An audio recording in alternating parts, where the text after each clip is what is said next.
میں نے کہا کہ مجبوری اور بے وفائی میں فرق ہوتا ہے. ہم بہت ساری مجبوریوں کو بے وفائیوں کا نام دینے لگے اور یہ فرق ہمارے صوفیہ بڑی وضاحت سے اس فرق کو بیان کرتے ہیں. امام شافعی رحمۃ اللہ تعالی علیہ کے شاگرد ہیں امام احمد بن حنبل، اور امام احمد بن حنبل وہ عظیم ہستی ہیں.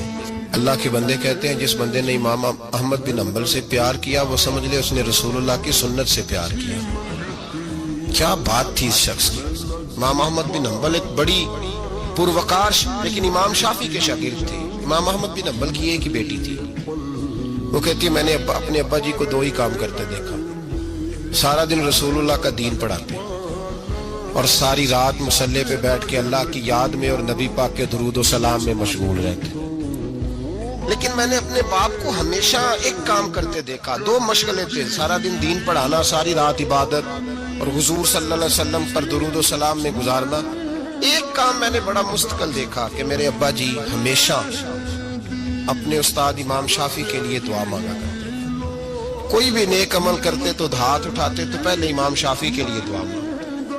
وہ بچی چھوٹی سی تھی، ابھی اس کی عمر اتنی نہیں تھی کہ بالغ ہو سکے. تو وہ کہتی ہے میں اکثر سوچا کرتی تھی کہ آخر وہ کتنا بڑا شخص ہے کہ جس کے لیے میرا والد، میں بیٹی ہوں، میرے لیے دعا بعد میں مانگتا ہے اور ان کے لیے پہلے. وہ کتنا بڑا شخص ہے. امام احمد بن حنبل رحمۃ اللہ علیہ بغداد میں رہتے تھے، امام شافعی قاہرہ میں رہتے تھے اور مہینوں کا سفر تھا. ممکن ہی نہیں تھا آنا جانا، ممکن ہی نہیں تھا.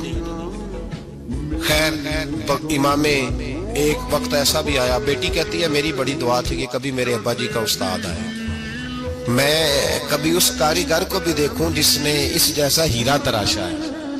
دل کرتا تھا میں اس معمار کو بھی دیکھوں جس نے اتنے خوبصورت نقش و نگار والی عمارت بنائی ہے، میں اسے تو دیکھوں. دل بڑا کرتا تھا، میں دعا مانگتی تھی. خیر ایک دن امام شافعی کا خط آ گیا. کہنے لگے احمد بن حنبل مجھے پتہ چلا ہے بغداد میں ایک محدث رہتے ہیں جو بڑے بوڑھے ہیں اور ان کے پاس نبی پاک کی ایک حدیث ہے، تو میں چاہتا ہوں کہ میں جلدی جلدی بغداد آؤں اور آ کے ان سے وہ حدیث حاصل کروں، وہ سنوں. روایت حدیث بہت بڑا مرتبہ ہوتا ہے. خط آ گیا تو امام احمد بن حنبل تو گویا بات ہی اور طرح کی ہو گئی نا، وہ تو مسئلہ ہی اور طرح کا ہو گیا نا. میں کو جیتے میرا دل بر سونا تے میں کیوں کر اس نو بھاواں، ویڑے میرے وڑدا ناہی کئی لاکھ وسیلے پاواں. آج جب پتا چلا نا تو حال بدل گیا. وہ تو وجد کرنے لگے امام احمد. بیٹی سے کہنے لگے بیٹی تیاری کر لے، ہر چیز نہیں ہونی چاہیے، میں تیرے ساتھ لگتا ہوں، صفائیاں مل کے کریں گے، آج رانائیاں بکھریں گے. جب وہ آئے گا تو پھر دیکھے گی دنیا کہ کس طرح کسی نے کسی کی عقیدت کی ہے. امام کو خط ملا، ادھر سے امام احمد بن حنبل رحمۃ اللہ تعالی علیہ تیاری کرنے لگے اور امام شافعی چلنے لگے. جب چلے تو مہینوں کا سفر طے کر کے پہنچے.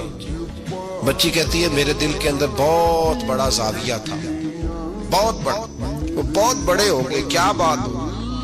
جب وہ تشریف لائے تو کہتی ہے میرے ابا جی جو تھے امام احمد بن حنبل رحمۃ اللہ علیہ وہ ایک چپاتی پوری نہیں کھایا کرتے، آدھی روٹی ایک وقت میں ہوتی تھی اور زیادہ تر روزہ ہوتا تھا. فرماتی ہیں جب ان کے استاد آئے نا تو میں نے 8 روٹیاں پکا کے رکھی احتیاطاً، لیکن استاد صاحب ساری کھا گئے. میرا خیال تھا کہ وہ اگر آدھی کھاتے ہیں تو وہ آدھی سے آدھی کھاتے ہو، وہ ساری روٹی کھا گئے. فرماتے ہیں حد ہو گئی. میرے دل میں خیال تھا کہ میرے ابا جی ساری رات بیدار رہتے ہیں تو ان کے استاد مغرب سے ہی مصلی پہ بیٹھ جائیں گے، ان سے بھی زیادہ پرہیزگار ہوں گے. لیکن میں نے عجیب منظر دیکھا کہ حضرت امام شافعی تشریف لائے، 8 روٹیاں کھائیں، عشاء کی نماز پڑھی اور لیٹ گئے. میرے ابا جی ساری رات نفل پڑھتے رہے، وہ ساری رات آرام کرتے رہے.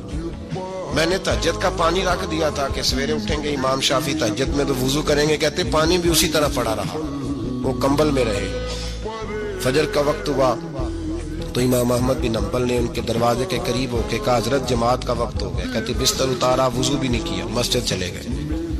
نماز پڑھ کے آ کے پھر لیٹ گئے. میرے ابا جی اشراق چاش تک پھر مصلی پہ بیٹھے رہے. کہتی ہے میں بڑی بدگمان ہوں. پھر میں نے 1 منٹ کے لیے اپنے آپ کو سمجھایا کہ تھکے ہوئے تھے اس لیے آج عبادت نہیں کی، کل کریں گے. لیکن اگلا دن آیا تو انہوں نے پھر اسی طرح کھایا، ساری رات پھر اسی طرح رہے. فرماتی ہیں بس وہ آہستہ آہستہ 3-4 دنوں میں میرے ذہن میں جو زاویہ تھا وہ سارا زمین بوس ہو گیا. میں نے کہا نہیں، میرے ابا جی نے جس دور میں دیکھا تھا اس دور میں شاید حالات اور ہوں، آج تو اور ہیں. فرماتی ہیں 4-5 دن کے بعد وہ رخصت ہونے لگے. پردے کے پیچھے میں سن رہی تھی. میرے والد کہنے لگے حضور وقت کیسا گزرا؟ کہنے لگے یار تجھے کیا بتاؤں، 2-3 مہینے رستے میں آیا ہوں تو بچ کے جان بچانے کے لیے 2-4 لقمے کھاتا رہا ہوں. پتہ نہیں لوگوں کا رزق کس طرح کا تھا، پتہ نہیں جانور بھی صحیح ذبح ہوئے تھے کہ نہیں ہوئے تھے. جب تیرے دسترخوان پہ آیا ہوں تو میں نے تجھے سینچا ہے، سوارا ہے. مجھے پتا ہے تو ایک لقمہ بھی حرام نہیں رکھ سکتا، اور میں نے تیرے لنگر سے نور نکلتے دیکھا ہے. اور یہ وہ والا کھانا ہے جو اندر جا کے بوجھ نہیں بنتا، نور بنتا ہے. اس لیے میں تیرے رزق کو نور سمجھ کے کھاتا رہا ہوں. زندگی بھر کبھی 2 اکٹھی نہیں کھائیں، پر یہاں 8 روٹیاں کھاتا رہا ہوں، یہاں اپنے گھر میں یا تیرے گھر. ورنہ رستے میں تو میں بڑا پریشان رہا. اور فرمانے لگے تجھے پتا ہے کہ میں ساری رات کیا کرتا رہتا تھا؟ کہ حضور نہیں. فرمانے لگے جو تو عشاء کی نماز میں تلاوت کرتا تھا نا سورتوں کی، میں ساری رات بستر میں لیٹ کے ان کی تفسیر کرتا رہتا تھا. اور میں نے ایک آیت کی 100 تفسیریں کی ہیں رات بھر جاگ کے. 100 تو نے دیکھا میں بغیر وضو چلا جاتا تھا سویرے؟ کہ حضور ہاں. فرماتے اس لیے کہ میرا وضو ٹوٹتا ہی نہیں تھا. میں ساری رات تفسیری نقطے بیان کرتا رہتا تھا. بیٹی کہتی انہوں نے 2 جملے کہے اور میں رونے لگی.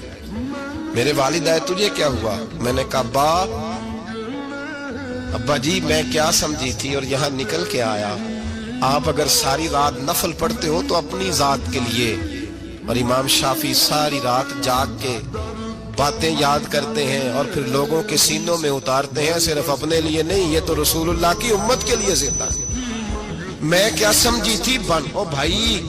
میں نے کہا مجبوری اور بے وفائی میں فرق ہوتا ہے. ذرا چھلکا اتار کے دیکھ تو صحیح، تجھے پتا تو چلے اندر حالات کچے ہیں کہ پکے. 1 منٹ میں لوگ